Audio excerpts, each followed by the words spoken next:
Hi friends, welcome back to Sarbath Kitchen. நான் கார்த்திகா முத்து. இன்னைக்கு பசங்களுக்கெல்லாம் ரொம்பவே பிடிச்ச creamy white sauce pasta எப்படி பண்ணுறதுன்னு பார்க்கலாம்.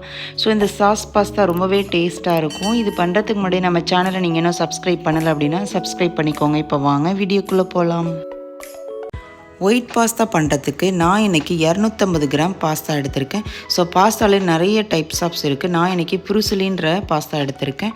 நெக்ஸ்ட்டு அடுப்பை பற்ற வச்சு ஒரு பாத்திரத்தில் தேவையான அளவுக்கு தண்ணி ஊற்றி தண்ணி கொஞ்சம் கொதிக்கிற ஸ்டேஜில் நம்ம அந்த பாஸ்தாவை போட்டுடலாம். இதில் ஒரு ஸ்பூன் எண்ணெய் ஊற்றிக்கோங்க.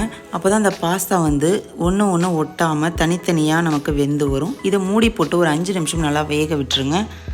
இப்போ 5 நிமிஷம் ஆகிடுச்சு. இப்போ பாஸ்தா ஒரு 75% நல்லாவே குக் ஆகிருக்கு. இந்த ஸ்டேஜில் நம்ம அடுப்பை ஆஃப் பண்ணிக்கலாம்.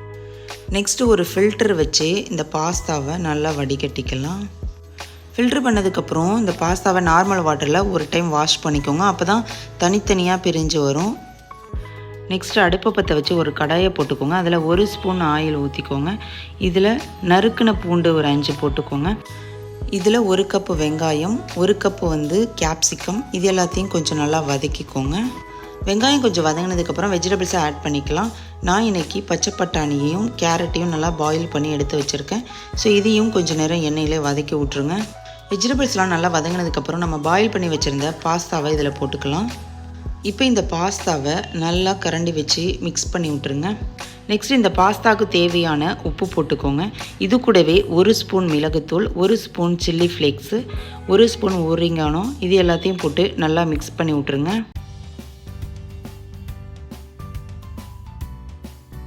இப்போ இந்த பாஸ்தா நல்லாவே மிக்ஸ் ஆகிடுச்சு.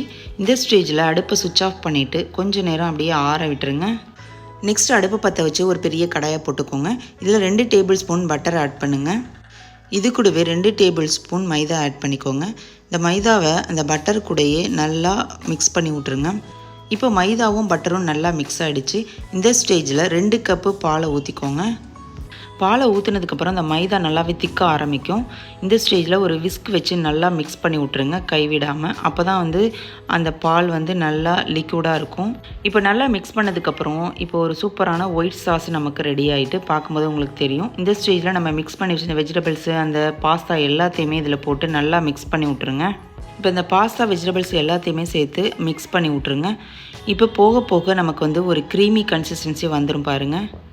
இந்த ஸ்டேஜில் கொஞ்சம் திக்கான கன்சிஸ்டன்சி வர்றதுக்கு சான்சஸ் இருக்குங்க. இப்போ கொஞ்சம் தேவைப்பட்டால் பால் கூட நீங்கள் ஆட் பண்ணிக்கலாம். அவ்வளோதாங்க, அருமையான க்ரீமி ஒயிட் சாஸ் பாஸ்தா சூப்பராக ரெடி ஆகிட்டுங்க.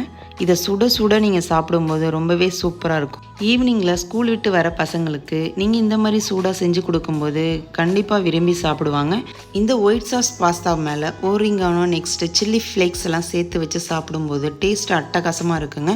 உங்களுக்கு இந்த வீடியோ பிடிச்சிச்சு அப்படின்னா உங்களோட ஃப்ரெண்ட்ஸ் அண்ட் ஃபேமிலிக்கு ஷேர் பண்ணுங்கள். இந்த மாதிரி இன்ட்ரெஸ்டிங்கான குக்கிங் வீடியோஸ், ட்ராவல் வீடியோஸ்லாம் பார்க்கணும் அப்படின்னா நம்மளோட சேனலை விசிட் பண்ணிக்கோங்க. நாளைக்கு ஒரு சூப்பரான ரெசிபியோட நான் உங்களை மீட் பண்ணுறேன். தேங்க்யூ ஃபார் வாட்சிங்.